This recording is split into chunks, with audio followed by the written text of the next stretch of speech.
Si alguien quiere empezar hablando o escribiendo, como se sientan más cómodos. Pero rompan el hielo rápido porque es tarde, no podemos estar mucho claro. Después pasa eso que habla uno y empieza a hablar todo el mundo y ya hay que irse, así que Pero yo mandé una frase. quien quiera hablar que lo habla. Ah, Estoy sí, hablando. es verdad, Mario mandó una frase. No tengo muchas ganas de hablar, pero desde el principio, ese encuentro que lo hicimos con mi mujer a un pintor, estaban de moda los pintores naif en Venezuela, en Cumaná. Fuimos hasta Cumaná y él se presenta dándome la mano, yo soy un pintor naif.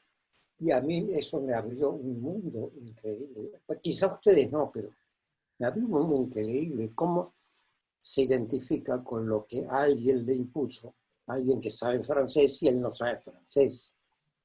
Pero no sé si es claro, pero simplemente esa frase me quedó enloquecido. Eso es casi todo. Lo otro es que en mis películas, que ustedes algunos las conocen, todo esto que han planteado ocurre permanentemente.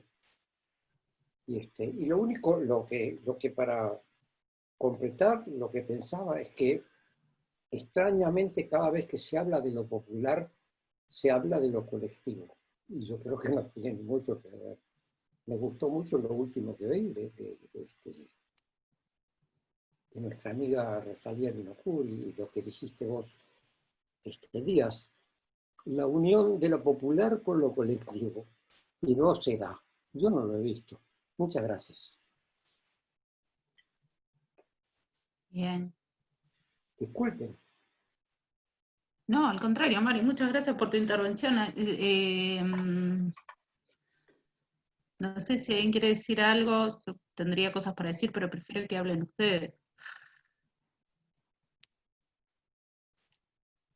Pareció que Alejandro tenía la mano levantada, ¿puede ser? ¿Sí? Florencia tiene la mano levantada también. Ah, bueno, pero ¿dónde lo están viendo? ¿En el chat? Porque no lo veo. No, en participantes. Está bien, participante. Vamos a empezar con Florencia y, y después Alejandro,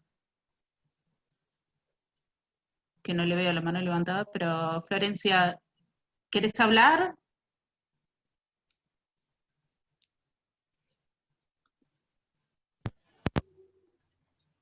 Hola, ¿se escucha? Hola, ¿cómo andás? ¿Qué tal? Quería agradecerle a Rosalía la parte de las redes, me pareció muy interesante. Voy a aparecer, a ver si no se me corta. Me parece que interesante pensar esto de lo comunitario y lo individual, y cómo en estos momentos también los estudios literarios y las teorías están moviendo para lograr como intercalar esos dos conceptos, por ejemplo, en los feminismos, sea el sujeto del feminismo como las mujeres en su diversidad, pero en la necesidad teórica de agrupar, ¿no? Que tiene que ver un poco con lo que decía Soledad del flujo, también hay algo de lo colectivo que no se puede como decir, y nada, era como esa reflexión respecto a las redes. Creo que tienen mucha diversidad y depende de qué red, como decían ayer, pero también, por ejemplo, si pensamos en los grupos de WhatsApp, hay como una identidad colectiva que, que es importante tener en cuenta, ¿no? Que capaz que no tienen tanto que ver con lo popular, sino con lo colectivo, pero que también a través de lo colectivo pasa lo popular. Por ejemplo, la distribución de memes o de esos espacios de protesta que se van generando y que podrían estar en un mural, pero están en una imagen sacada de Facebook o de cualquier otra red social.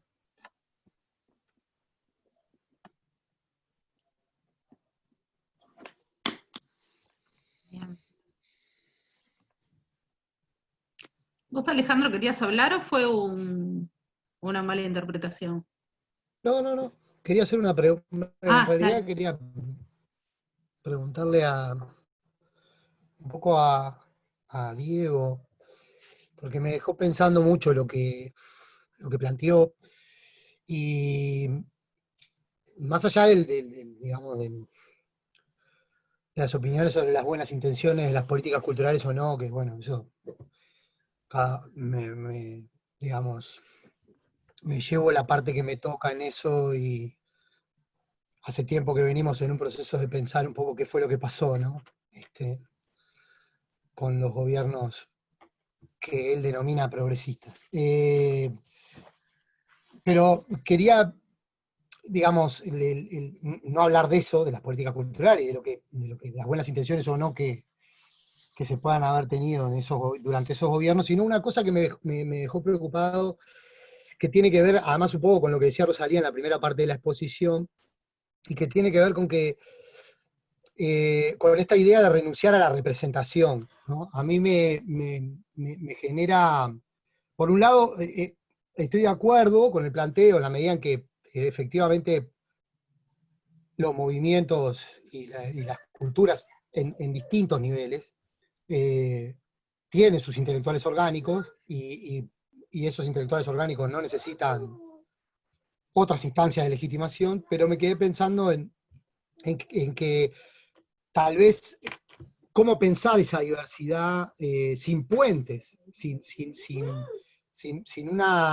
un diálogo entre esas expresiones culturales, porque una diversidad entendida así, como cada cultura en lo suyo, y con sus propios intelectuales, como que un poco, a mí por lo menos, por eso digo que me movilizó en ese sentido, que me parece que no, como que hay una parte ahí del diálogo y de los puentes que se rompe, digamos, ¿no? Sí, que además es algo que no ocurre en la práctica, porque por ejemplo, en el candombe, por ejemplo, por supuesto que hay una serie de intelectuales afrodescendientes orgánicos del movimiento que han dicho y han reflexionado y han escrito y han publicado y hablan todo el tiempo y dicen todo lo que se canta decir, pero también han echado mano a los saberes expertos para consolidar determinadas posiciones, digamos, dentro de la cultura legítima, digamos, ¿no? Sí, se han articulado con antropólogos, con musicólogos, para lograr que efectivamente el candombe fuera reconocido por el Estado. Entonces yo simplemente me quedé pensando, no porque tengo una respuesta, porque no la tengo, y en verdad nosotros como letrados, como periodistas, como lo que seamos, estamos un poco en el medio, estamos intermediando, y a veces esa intermediación, un poco creo que Alejandro Grimson iba en ese sentido, implica también, no sé si poner en valor, pero sí por lo menos hablar con una sociedad hegemónica en la que de repente nuestra voz, hay más predisposición a que se escuche nuestra voz, para poder decir algunas cosas que de algún modo puedan movilizar esa cultura hegemónica, sacarla de la comodidad de decir, esto es una porquería, o como en el semanario Voces, ¿no? Salir a decir que Mozart es mucho más difícil que la cumbia o lo que sea, ¿no? Es decir, me parece nada, me quedé pensando en esas cosas y quería ver a ver cómo lo veía él, porque lo dijo, digamos, de un modo así como un poco titular, y me gustaría como poder seguir, profundizar un poco en eso, es decir, ¿qué hacemos? ¿Nos quedamos cada uno en lo suyo o hay alguna posibilidad de que esa diversidad también tenga cruces, que además los tiene en los hechos, pero nada, eso, ¿qué pasa con eso? Si él ve que hay alguna posibilidad más allá del no representar, ¿no? O de dar voz, como decía él. Antes de que, perdón, Diego, antes de que contestes, te leo otra pregunta de Gustavo que me parece que va en el mismo sentido, así como que Decime. para unirlas las dos y aparte para que las escuchen todos también, para Diego. Si dejamos de pensar la cultura popular fuera de su relación con la cultura dominante u oficial, de muchas maneras, ¿cómo captar el problema del poder que se construye a través de la cultura? ¿No significa eludir, ignorar la dimensión política de la cultura, del análisis? Pensar en la cultura popular como autónoma, autosuficiente, no es ocultar el efecto del poder sobre la cultura y la sociedad, no es renunciar a la crítica del poder, la política cultural a través de la que se reproducen las mitologías culturales y el orden económico-social. No sé, Bueno, te la bien. dejo. Sí, está bueno lo de Gustavo porque también me permite conectarlo. básicamente le voy a responder de la misma forma, con lo mismo que voy a responder lo último que dijo Ale. En un momento lo dije y si no quedó, no lo dije, no fui enfático en eso, pido disculpas. No se trata de desconocer, digamos, toda la estructura y todo el tema de la relación de las culturas populares con relación al poder, con relación a la hegemonía, con relación al mercado, con relación a la economía, con relación a las tensiones históricas, sociales, raciales, de género, etc. Es decir, no planteo en absoluto una cultura popular autónoma, porque de hecho creo que las posturas folclorizantes tradicionales de alguna forma también hacían eso, ¿no? Como un monolito que flotaba en el aire. La cultura popular era medio eso, o que nacía de la tierra, trayéndolo a discursos locales. No planteo eso. Lo que sí, quizá muchas veces, a la hora de analizar, tomamos en cuenta cánones y parámetros que heredamos, o que esa hegemonía en la que nosotros nos criamos, en la que nosotros nos formamos y en la que nosotros vivimos diariamente, porque no podemos desconocerlo, nos inocularon o nos dijeron, bueno, la forma de evaluar este tipo de cosas va por este lado. Por ejemplo, lo del valor. Históricamente, incluso hoy en día seguimos juzgando casi todo en términos de valor, en términos de esto tiene valor, esto no, esto es bueno, esto es malo, y quizá eso va a seguir existiendo porque eso, digamos, es parte ya del mundo en el que vivimos, pero empezar a pensar, como decía Sole también, en relación al menos en la relación a la cultura popular o a las culturas populares, otro tipo de acercamientos que no sean únicamente lo que heredamos de un sistema que evidentemente es un sistema que históricamente va a dejar a las culturas populares o en un margen, o en una situación de exotismo, o en una situación de periferia, o en una situación de inferioridad. A eso me refería. Y con respecto quiero ampliar con respecto al aislamiento y la autonomía. Ale hablaba de la comunidad, del candombe y de la comunidad negra. Y justo es un ejemplo muy especial, porque la comunidad negra, al menos en Uruguay, tiene un nivel de organización interna y de desarrollo en cuanto a su organización interna, que es muy distinto al de otros grupos, o al de otras comunidades o expresiones artísticas o prácticas. En ese caso, es muy difícil apropiarse de la voz de esa comunidad, porque es una comunidad que tiene una voz muy fuerte, por más que históricamente la han agredido, violentado, pero es una comunidad que quizá por siglos de organización, por décadas, comunidad con una voz muy fuerte. Lo que ha pasado muchas veces es que con grupos con una voz muy débil, o incluso con una noción colectiva muy débil, por ejemplo, lo que en el 2002, 2003, cuando llegó la cumbia villera, no hay una comunidad de la cumbia villera, no hay un intelectual de la cumbia villera, no hay un vocero de la cumbia villera. Entonces lo que pasó fue que empezamos a querer apropiarnos de las intermediaciones, o meternos en las intermediaciones, o intentar captar una voz que no existía y apropiárnosla. En ese sentido digo que de tener cuidado con no violentar colectivos o expresiones que no están organizadas. El candombe sí, claro, el carnaval capaz que también, el folclore, no sé, pero hay grupos, sobre todo cuando se trata de expresiones nuevas, o de grupos que no está pensado que no está pensado en su forma de actuar una cuestión colectiva, no empezar desde nuestro lugar de privilegio, no apropiarnos de voces o de discursos que simplemente son aprovechar vacíos de expresiones que muchas veces es por falta de organización, o muchas veces es porque determinados colectivos o sectores no pretenden generar discursos sobre eso, y punto. Entonces, sí, Sole. No, dale, termina tranqui. No, estaba cerrando. No, no sé si había otra persona para hablar. No, Bueno, habla tranquila. Sí. No, yo quería decir un poco que entiendo como compartí una experiencia que en realidad tiene que ver con esto de, bueno, cómo funcionar como puente. Lo que sí me parece que trae Diego, que me parece que está bueno, es que es un poco, que me parece que también lo traía Rosalía de alguna manera, que es como, bueno, esto de llegar con la cultura al barrio y después de que ahí se arme una cosa, una concepción de la fiesta, del tiempo libre, una concepción otra que justamente tiene que ver con poder analizarlo, tiene que ver con vivirlo también, ¿no? Yo miraba como, justamente voy a traer la exposición de Rosalía, porque me parece muy ilustrativa en ese sentido, como ella habla de una primera parte donde ella está como adentro de eso que está sucediendo y lo ve y lo vive y convive con eso, y cuando convive con eso me parece que es parte de eso. O sea, que en realidad esos espacios, y yo no estoy de acuerdo con Mario, yo creo que sí hay una reflexión sobre lo colectivo que es necesaria, porque tiene que ver con esto de lo que habitamos, en términos de que, bueno, ¿qué es la cultura? Tiene que ver con eso que ella estaba habitando ahí, ¿no? Y que estaba construyendo en una negociación donde uno trae lo suyo, ¿no?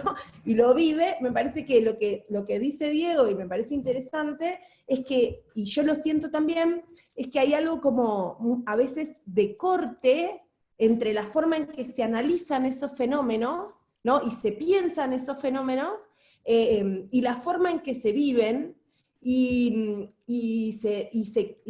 creo que la dimensión de la experiencia, o cómo transmitir la dimensión de la experiencia, o cuál es la forma, ¿no? O esto que traía Rosalía en la segunda parte de su intervención, que era, bueno, más un estudio, pero que terminaba en, yo también estaba en esa marcha, y yo también marché, y yo también fui parte de eso, y de alguna manera como intelectual lo estoy trayendo como una experiencia vivida, como algo que tiene que ver con el estar, con poner el cuerpo ahí, ¿no?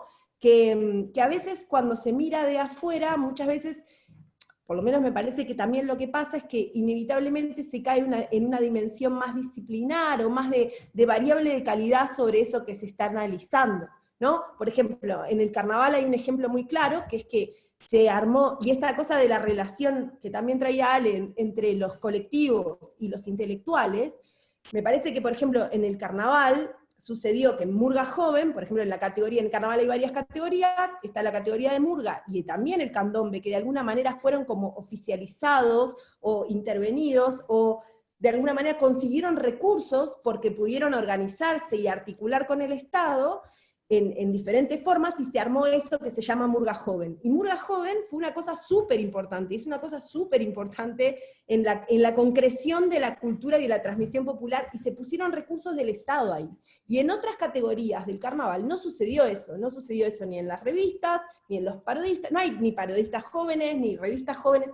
Entonces hubo también, me parece, y a veces hay como un interés como de análisis disciplinar sobre algunas cosas de esa cultura que son como las que están admitidas para ser analizadas de alguna manera, o admitidas como interesantes, o que tienen una relación con lo tradicional, y hay otras, incluso la música tropical, pero hay otras que son más, como yo, no sé, más inacibles desde el punto de vista de la calidad, o de la originalidad, o de la excepcionalidad. Esas cosas que están por fuera de esas categorías encuentran menos organicidad con los intelectuales, los expertos, ¿no? Menos interés. Quiero decir, ¿quién se va a parar realmente a estudiar y defender el parodismo como una expresión popular necesaria de recibir recursos, de recibir actualizaciones, de cierta intervención también, que para mí es necesaria, no en el sentido de la transformación, digamos, o de la disciplinamiento de eso, sino al contrario, en la defensa de eso, y de los recursos, como decía también la compañera, que me parece súper importante, que era, bueno, en las clases populares el tiempo libre no existe. Entonces, si el tiempo libre no existe, ¿cómo lo disputamos? ¿Cómo disputamos ese tiempo? ¿Cómo disputamos el tiempo de la gente, digamos? Y me parece que ahí los intelectuales tenemos una tarea que tiene que ver con la defensa del goce, digamos. Eso. Yo lo de tiempo libre no tengo que contradecirlo. Yo he vivido mucho en los cantegrines, ¿no? No he vivido, mentira, estoy filmando. Tiempo libre, pero me sobran imágenes de tiempo libre que no puse en la película. Gente que se va a joder a la Rambla, Les di una cámara, se filmaron ellos mismos. Tiempo libre había de sobra, las prostitutas tenían tiempo libre. Todos tenían, yo no, eso no, y además mi película aparte empieza con una tremenda fiesta de cumpleaños. Y hay uno que dice, me voy porque tengo que ir mañana, tengo que laburar y levantarme temprano. Entonces tiempo libre existe. Perdón, pero yo contradigo eso. Absolutamente fui a muchos lados de proletarios o de marginales y yo vi tiempo libre. ¿Cómo no va a haber tiempo libre? No, termino. No, yo quería comentar ese relato mío del comienzo tenía como objetivo, no sé si lo logré, de un poco decir que entre el diseño de las políticas y los destinatarios de la política hay un desfase que es constitutivo. No hay manera de que la política cumpla con sus objetivos simplemente porque en la práctica de ir bajando la política en distintas instancias se hacen apropiaciones distintas y se hacen negociaciones distintas. Lo que funciona en un barrio no funciona de la misma manera en el otro, y siempre me parece que ese lugar de la prescripción nos pone el obstáculo de no entender las cosas como están sucediendo, y no reconocer que me parece absolutamente desubicado pensar que las culturas viven de manera aislada, tienen sus propios intelectuales, tienen sus propias, y que cuando les imponemos algo, de esa experiencia no sacan nada, no aprovechan nada, no negocian nada. De hecho, sabemos, por lo menos yo lo sé de México, que es tan fuerte que el apoyo del Estado, tal como lo entiende el Estado, de reivindicación de las culturas indígenas, que los indígenas han generado identidades instrumentales para conseguir esos recursos. Es más, en algunos casos se inventaron un pasado, y esto le va a gustar a Mario. Hubo una comunidad indígena que para recibir de los Tarahumara, para recibir los recursos del Estado, empezó a contar de su pasado y lo sacó de una película que había hecho, una película sobre el pasado indígena de otra comunidad, y se lo apropió para... Bueno, entonces, todos esos procesos son fruto de negociaciones que son contingentes, que son situadas, que además también el discurso oficial va cambiando, y me parece que ayuda mucho más no tanto situarse en el lugar de las políticas públicas. Las políticas públicas son para mí indispensables. No hay, porque las políticas públicas, las políticas culturales, es el lugar de la redistribución.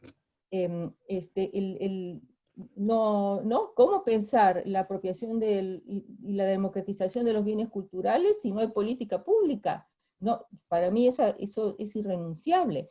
Y me parece que si mientras más política cultural haya, mientras más política pública, bueno, más riesgos se corren, pero también más grietas y más posibilidades de negociación se abren. Entonces, yo creo de que a pesar de que la política pública sea etnocéntrica, de que lleve su libreto, de que se le ocurrió que lo que necesitan los barrios, los pobres, lo que sé yo, es así, como no puede controlar el proceso, de hecho en el camino esos pobres, esos promotores, se van apropiando y van haciendo cosas distintas.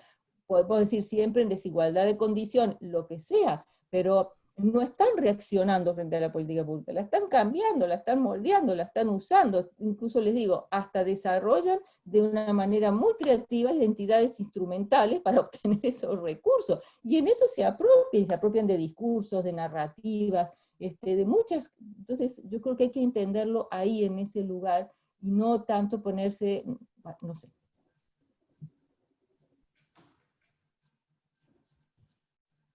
Sí,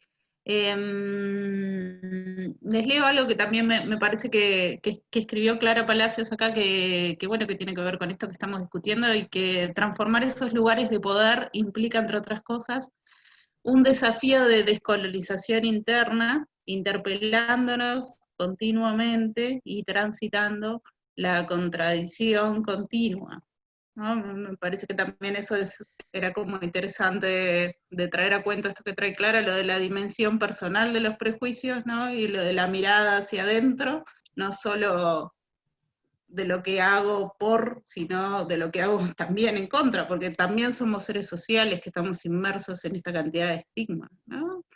Y bueno, perdón, ahora me fui ya con lo que me pareció a mí. Lo mismo para Soledad, pero ahora hacia adentro del espacio popular, al idealizar y romantizar las experiencias y lógicas comunitarias, que me pareció sentir, no corremos el riesgo de invisibilizar las asimetrías, conflictos y luchas de poder que se dan en su seno.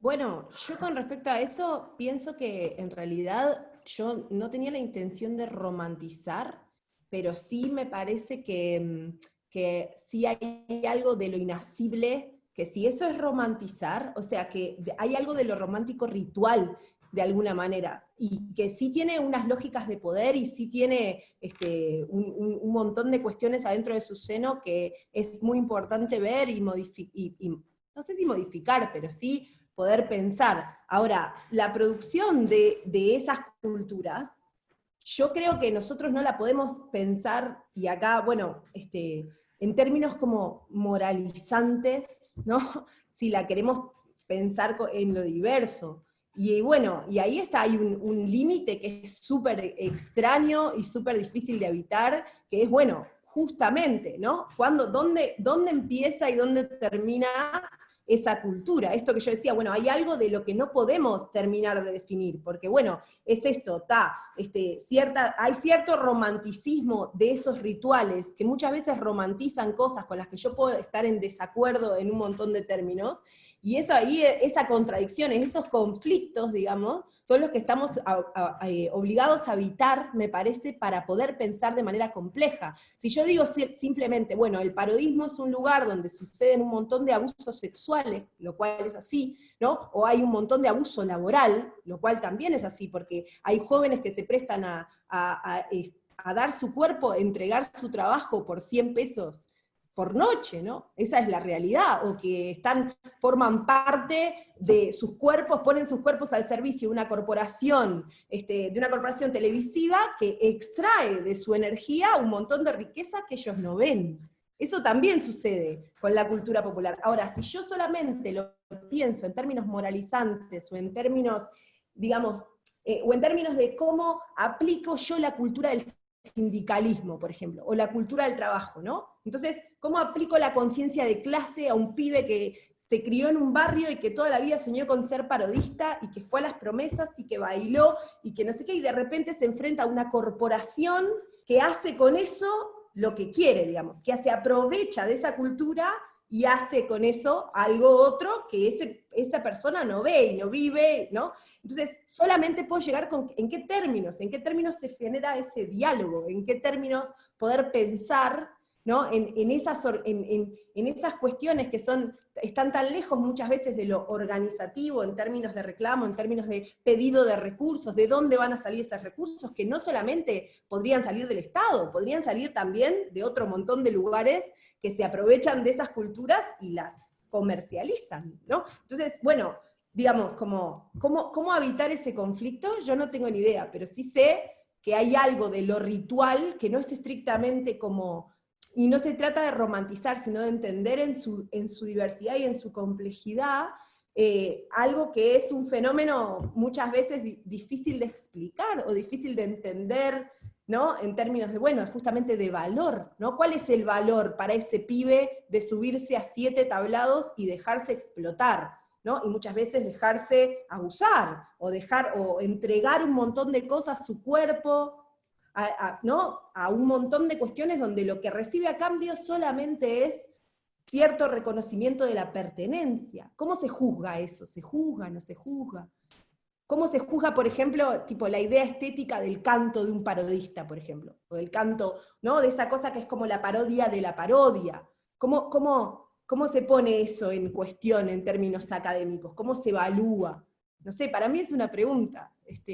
Yo lo quería traer en ese sentido, ¿no? A eso me refería con inasible, no tanto algo relacionado con lo bello, sino como en cualquier manifestación cultural, ¿no? Lo bello, lo terrible, qué sé yo, las relaciones humanas, ¿no? Lo que sí es algo que me parece que no trasciende, ¿no? Que es más efímero, que tiene que ver más con lo efímero y con lo puntual, más que con la creación de una obra orgánica, lo que podemos pensar como una obra cultural o artística legible o, ¿no? o sistematizada, digamos. Disculpen, pero Con respecto a lo que las decías. 9. Tengo cierre, disculpen. Les mando un abrazo a todos, tengo cierre de Hasta brecha. luego. A Muchas disposición. gracias, Soledad. Débora, Gracias, ¿puedo Soledad. hacer una Estuvo cosita? bueno. Sí, sí. ¿Quién me estaba hablando? Perdón, Diego. Yo, una Sí. cosita relacionada a lo que decía Soledad y también a lo que plantea Gustavo ahí en el chat. En el chat, ahí va.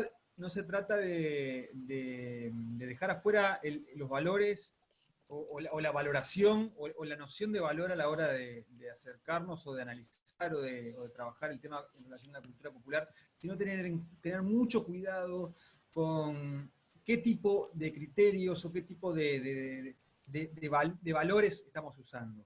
Porque muchas veces, es lo que dije yo en mi intervención, el valor ha sido como la herramienta ideal para dejar afuera o para ningunear o para dejar en un margen a la cultura popular. De hecho, ahora que decía Soledad lo del parodismo, yo sigo sin entender cómo, por ejemplo, en los FIDAES, en los FIDAES, que son los festivales de artes escénicos, no hay parodismo, por ejemplo, o no hay murga, o no hay bolos, ¿no? O sea, supuestamente es las artes escénicas del país, una internacionalización que parte de su, al menos en los últimos 5 años la política de INAE fue la internacionalización, o sea, mostrar lo que se hace en relación a artes escénicas, y no hay nada de eso. ¿Y qué se interpone como argumento? El valor, ¿no?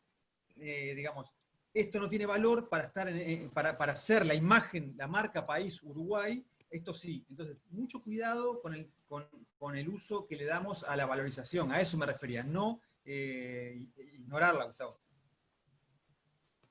Bien.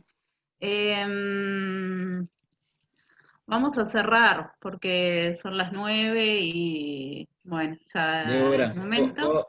yo sé que son las 9, las 9 ya. Y andan Digo, gritando todos los niños por ahí atrás, pero bueno, dale, sí. te están saltando encima, Débora. No, tengo todo cerrado. No, me voy a dejar, yo quería participar con preguntas, hacer correr la pelota un poco, pero sí, nos tenemos que ir todos a descansar, a comer, atender a los niños. Pero también, bueno, no quería seguir por la escritura y quería participar de la conversación, que es más coloquial, ¿no? Como decía Soledad al comienzo.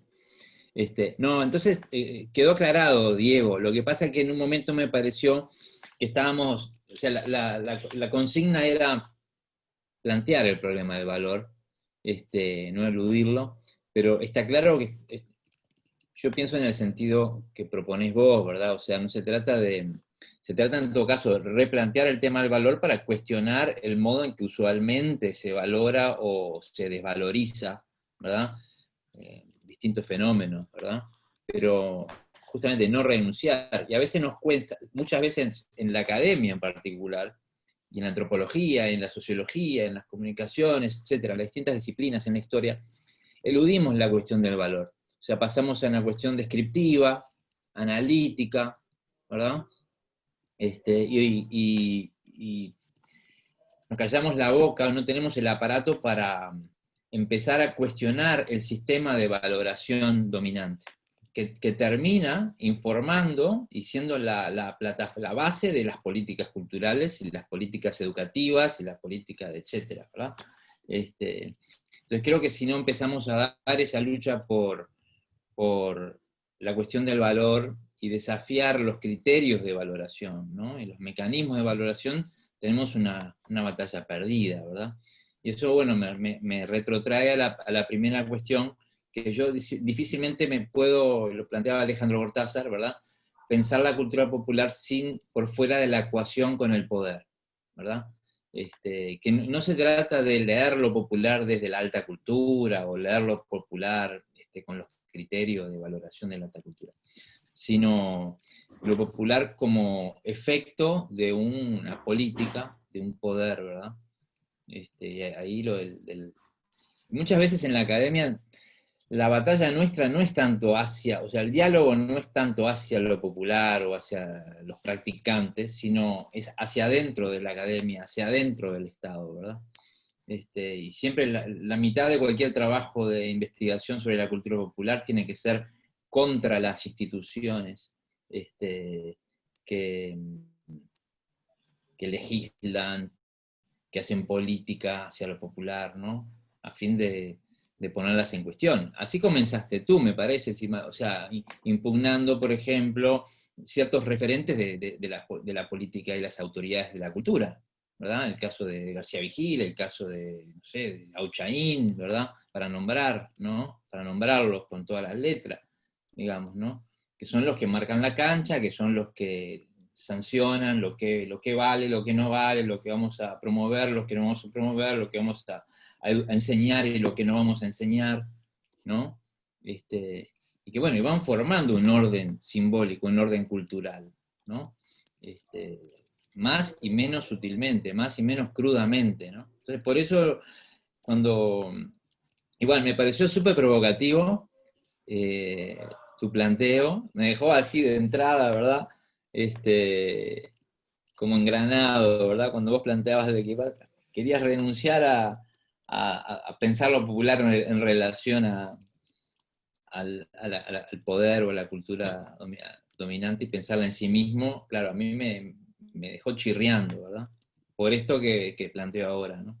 Pero bueno, para eso es este coloquio, ¿verdad? Para escuchar otras perspectivas, otras maneras de entrar, de pensar la cuestión, así que te agradezco a vos y bueno, ahora a Soledad que se fue, y a Rosalía también, ¿no? Con todo esas investigaciones que ella tiene tan ricas de ese otro continente que es el de las redes, los memes, los fandoms, ¿no?